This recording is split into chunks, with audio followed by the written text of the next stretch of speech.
কেন্দ্র ঘোষিত কর্মসূচির অংশ হিসাবে আজকে রংপুর জেলা শ্রমিক দলের বিক্ষোভ সমাবেশ এবং বিক্ষোভ মিছিলের আয়োজন করা হয়েছে।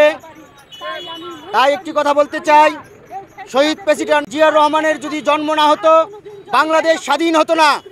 তাই শহীদ প্রেসিডেন্ট জিয়াউর রহমানের পরিবার এবং আমাদের বিএনপির ভারপ্রাপ্ত চেয়ারম্যান জনাব তারেক রহমানকে নিয়ে যে ষড়যন্ত্র সৃষ্টি হয়েছে বাংলার মাটিতে, এই ষড়যন্ত্রের উচিত জবাব দেওয়া হবে ইনশাল্লাহ। আরেকটি কথা বলতে চাই, 17 বছর বিএনপি সংগ্রাম রাজপথে থেকে আন্দোলন করেছে, কেউ কিছুই করতে পারে নাই। তাই বিএনপির যতই বাধা বিপত্তি আসুক বিএনপির কিচ্ছু করতে পারবে না কেউ ইনশাল্লাহ।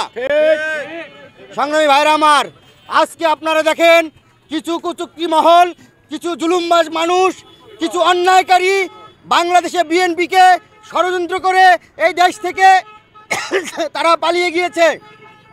তারা যেমন এই দেশে থাকতে পারে নাই, এরকম যারা এই দেশে অন্যায় অত্যাচারের সঙ্গে জড়িত থেকে বিএনপির ক্ষতি করার চেষ্টা করবে, তারাও এই দেশে একসময় থাকতে পারবে না ইনশাল্লাহ।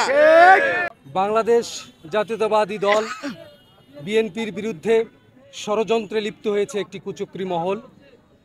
বাংলাদেশের মহান স্বাধীনতা সংগ্রামের ঘোষক শহীদ রাষ্ট্রপতি জিয়াউর রহমানের ছবির অবমাননা করা হচ্ছে। তারুণ্যের অহংকার জাতীয়তাবাদী দল বিএনপির ভারপ্রাপ্ত চেয়ারম্যান জনাব তারেক রহমানেরকে নিয়ে বিভিন্ন রকমের কটূক্তি করা হচ্ছে। দেশের আইন শৃঙ্খলার পরিস্থিতি চরম অবনতি ঘটেছে।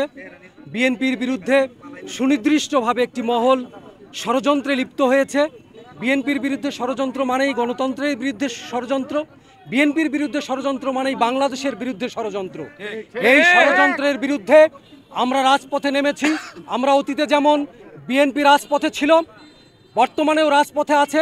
গণতন্ত্র প্রতিষ্ঠিত না হওয়া পর্যন্ত, বাংলাদেশের মানুষের গণতান্ত্রিক অধিকার প্রতিষ্ঠিত না হওয়া পর্যন্ত, নির্বাচন না হওয়া পর্যন্ত বাংলাদেশের জাতীয়তাবাদী দল বিএনপি রাজপথে থাকবে।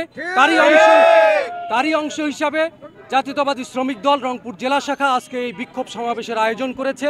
এই বিক্ষোভ সমাবেশ থেকে আমরা স্পষ্ট বলতে চাই, বাংলাদেশের বিরুদ্ধে, গণতন্ত্রের বিরুদ্ধে যে কোনো ষড়যন্ত্র, যে কোনো মূল্যে আমরা রাজপথে থেকে এর উচিত জবাব দেব। এই ফ্যাসিবাদ, দুর্নীতিবাদ যারা অত্যাচারী, তাদের বিরুদ্ধে আমরা মাঠে নেমেছি, আমরা মাঠে থাকব।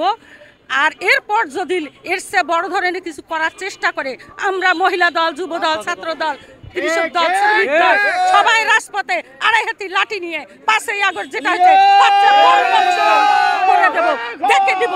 আমরাও পারি, আমরাও পারি, দেখে দিতে চাই।